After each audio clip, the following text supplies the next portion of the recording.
Okay, we'll continue on with the Meadow series of videos looking at disease models for soybeans. So the biological factors of the disease development or the fungal part depends on the environmental conditions, the weather, which we'll talk about here. It's assumed that the host, the crop, and the pathogen are present at the same time in the region.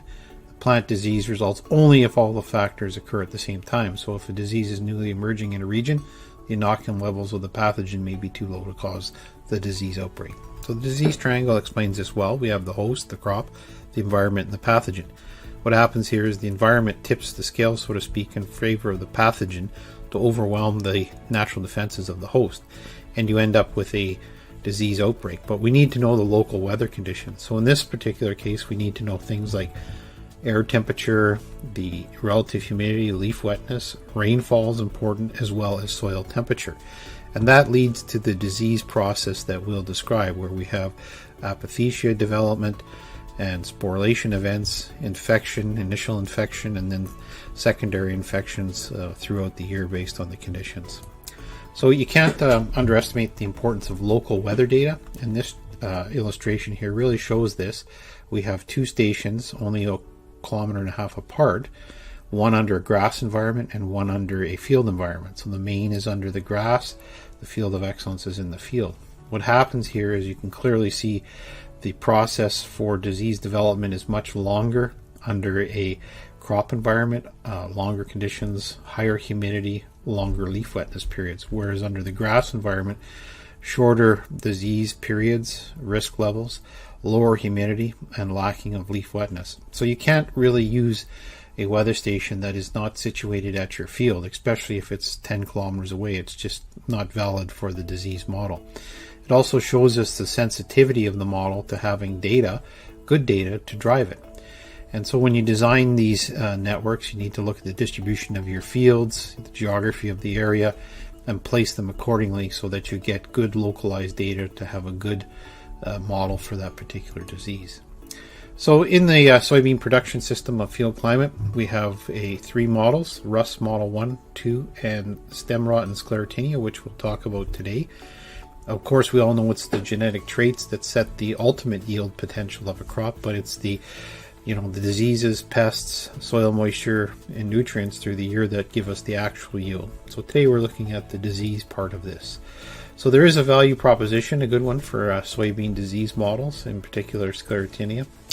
So it's a very detrimental disease in soybeans under the right environmental conditions. And this one does have unique conditions in terms of the canopy and canopy closure that create a microenvironment.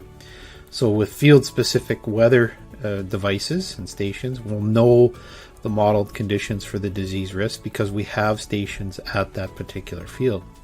We can time our fungicide application based on the actual conditions and disease risk pressure and in relation to the crop stage. So again, it's important to have a synchrony of the disease to the right crop stage. And what we're doing is preserving the yields on a well-timed fungicide application or applications, which means we're efficient in our management and we have a good value proposition here.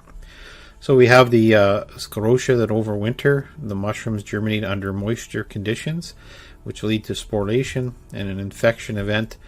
And those then fall on leaf material and get stuck in the canopy of the crop and then can lead to secondary infections and colonization throughout the year of the crop. So it overwinters sclerotia in the soil. They germinate to form small tan brown mushrooms called apothecia, very small, and those spores termed ascospores, which initiate the disease on the soybean and other susceptible crop. They produce the spores. It usually does not occur before the crop canopy closure, as we discussed, so you have to have a full canopy. This creates the microclimate with the right temperatures and humid conditions that helps maintain the good conditions for the disease development in the canopy. Followed with rain or irrigation that even propagates that further. So we look at the time of this disease is associated with flowering, the major infection events. So that's the critical period. So a film of water on the plant surface promotes the development of the lesions and increases tissue damage. The initial disease development requires about 40 hours of continuous plant surface wetness, but once that's established, you can have shorter periods of wetness that allow the lesions, secondary lesions, to continue to develop. So for this reason, the disease is associated with lengthy periods in weather in terms of cloudy, humid, and rainy conditions with moderate temperatures. So as the plant surface dries, the disease progress will slow, and cool temperatures, as discussed, 15 to 24, really favor the development of this particular disease, and a good canopy, thick canopy, a closure as well, is favorable for microclimates for the development of the disease. So the soybean model in field climate works like this. We need to have a rainfall event with more than 8 millimeters of rain, followed by relative humidity lasting more than 20 hours for optimal temperatures between 21 and 26. The level of apothecia over 95% represents the final formation stage of the apothecia, and the sporulation begins once we reach 100% on the apothecia. Aposoria infection will start after the spores are released, so sporulation, and they will settle on the plant, and of course that has to be at the right stage of development, early flowering, and that's when it's recommended of performing a chemical protection treatment right after that sporulation event. Secondary infections can occur as well, which are referred to as hydrolytic infections. They can occur under, as expected, slightly lower humidity conditions and still have an optimal range of 21 to 26 degrees. So in this graph, we see a apothecia event begin because we had a rainfall event. We have high humidity and leaf wetness. That progresses, and we see the sporulation event, which is a binary yes or no. So it occurs once we reach 100% apothecia, and then we can see the aposoria infection begin as well, and that actual infection occurs a couple of days later after the sporulation event. So in here is where you make your treatment for that particular timing, and if the timing is right in terms of the development of the plant, that's where you would apply. So a little more detail, looking at it in field climate here. We know the initial symptoms for this begin around the growth stages of R3 to R6 as gray or white lesions on the nodes. You can use your growing degree day calculator in field climate to look at where you're at in growing degree days in relation to the growth stage. So we want to look at the synchrony of the crop in relation to the disease risk pressure. So here we're looking at a little more detail. We can see a rain event more than 9 millimeters.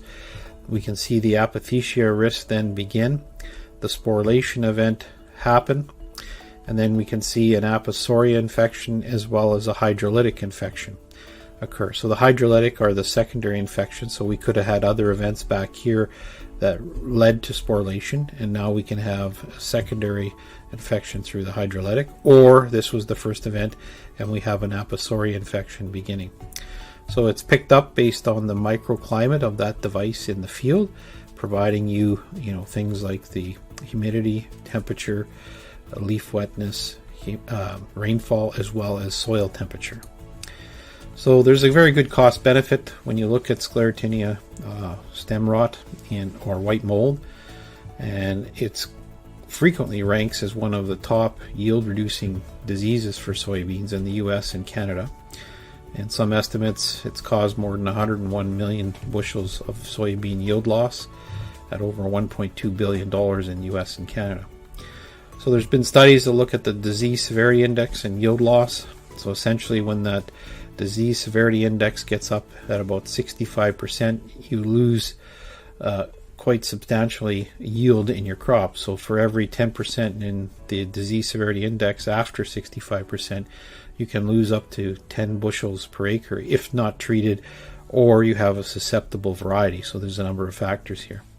So if you look at an average soybean yield of 50 bushels an acre, $13 a bushel, and a yield loss of either 5 or 10 bushels, penciling that out, it's quite substantial on 1,000 acres of soybeans, losing up to $130,000 or $65,000. So if your IoT solution costs you $4,000 a year, your ROI on that device is more than 15 to 1.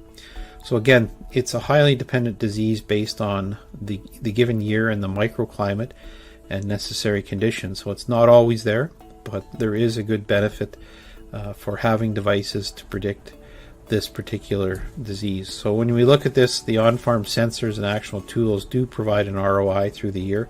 It's not one thing that you're looking at in terms of yield loss here, but there's a number of things you can use these devices for forecasting, for spraying, spray schedule, agronomic models and growth stages, looking at soil moisture to improve your yield potential through irrigation, your site-specific forecasting at harvest. So there's a whole number of things. What it does is save you time and money before you go. You have verified field conditions of weather because the device is in the field. You have a verified model infection conditions.